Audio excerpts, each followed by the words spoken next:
The happiness of your life depends on the quality of your thoughts. Not a quote, a warning. Out there, noise, speed, screens, everyone reaching for everything. But he doesn't.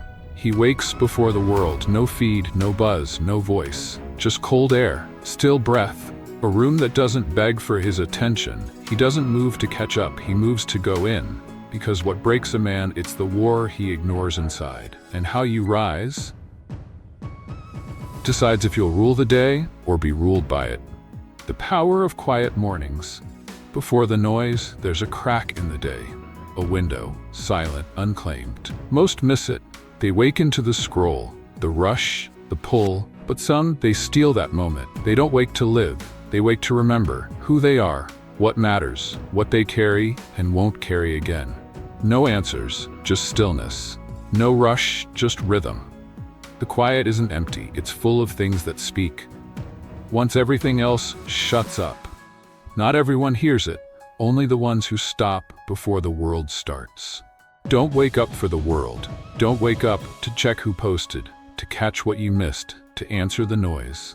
Wake up for the fight, the one no one sees, the one inside. There's a war, and it starts the second your eyes open. A war of thought, of impulse, of habits that want to pull you back into who you used to be. So don't reach for the world, don't scroll. Don't beg the day to be kind. Stand up like it owes you nothing, because it doesn't. This isn't just a morning, it's a reckoning. And how you face it decides who walks back out.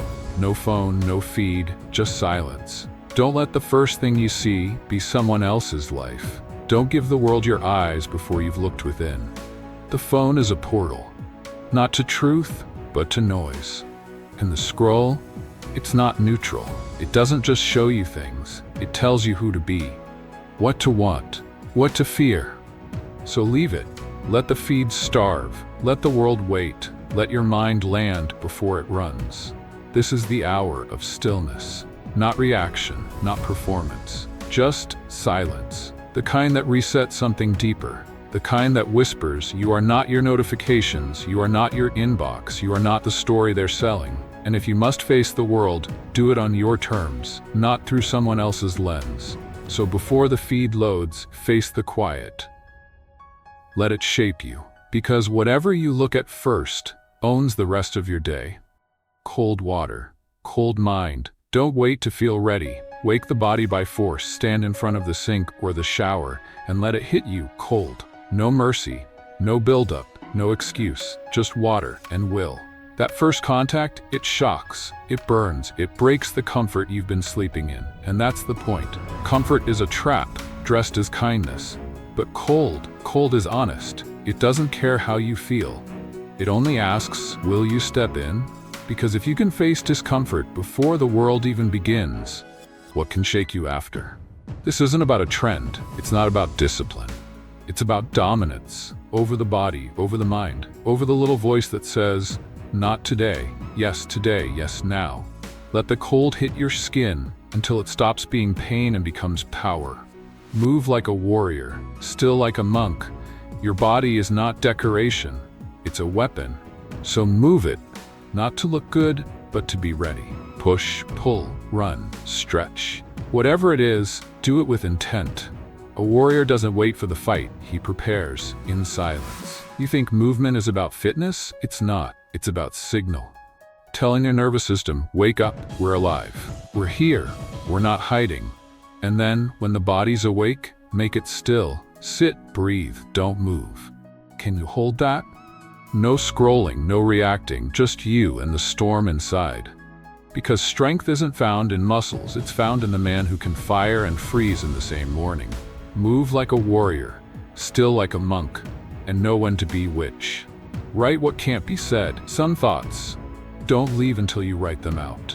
Not for clarity, not for insight, just to get them out. Grab a pen, paper, nothing fancy, then let it spill. The fear, the pressure, the anger you won't say out loud, the memory that still stings. Don't edit, don't explain, just bleed. Because if it stays in your head, it grows teeth. But on paper, it loses power. This isn't for a journal. This isn't for likes. This is for survival. A warrior sharpens his blade. You sharpen your mind. Empty the loop, dump the noise, burn the page if you need to. But write what can't be said so it doesn't stay where it hurts the most. Choose 3. Let the rest burn. You don't need a plan, you need a target. Too many write lists but hit nothing. The day isn't yours if everything matters, so choose. Not 20, not 10, just 3. 3 things that move you forward. 3 things that hurt if left undone. Circle them, stare at them, own them, then let the rest burn. Emails can wait, errands can rot, the world won't end if you stop answering it. But you'll end slowly if you don't focus. Don't chase everything, you'll hit nothing. So every morning, pick your 3, then disappear from everything else. Because the mind can be a blade, but only if it cuts in one direction. Gratitude isn't a mood, it's a weapon. Gratitude isn't soft, it's not sweet. It's not some morning ritual with pretty words. It's a blade. Something you pull when life tries to convince you that you don't have enough. Because every system around you wants you chasing. Hungry, angry, more money, more likes, more proof that you matter. But when you stop and look around, really look, you realize you're still breathing, still standing, still here. And that's not nothing, that's everything. You don't feel grateful? Good. Do it anyway, because gratitude isn't a mood, it's a choice, a rebellion, a refusal to be controlled by what you lack. Say thank you, not because it feels nice, but because it makes you strong. Gratitude doesn't mean you're content, it means you're armed.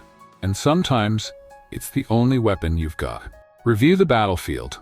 Don't just move on, look back, not to regret, but to learn. Yesterday was a war, you made choices, some sharp, some sloppy. Where did you fall? Where did you hold? What pulled you off course? What kept you standing? This isn't reflection, it's recon. A warrior studies the fight to sharpen the next. So take a moment. Close your eyes, run the tape, not to judge, to prepare. Because if you don't review the battlefield, you'll repeat the same mistakes, just with a different name. Don't chase progress blindly. Track it, claim it. Every win matters, every cut teaches, and every morning you walk back into the arena, better or broken. Choose which. Ikigai is not a dream, it's a duty. They say find your passion, like it's a hobby, like it's cute, but Ikigai is not a dream, it's a responsibility. Something bigger than comfort, bigger than what you feel like doing. It's the reason you exist, the intersection of what you love, what you're good at, what the world needs, and what still pays the cost of your breath. And no, you don't find it scrolling.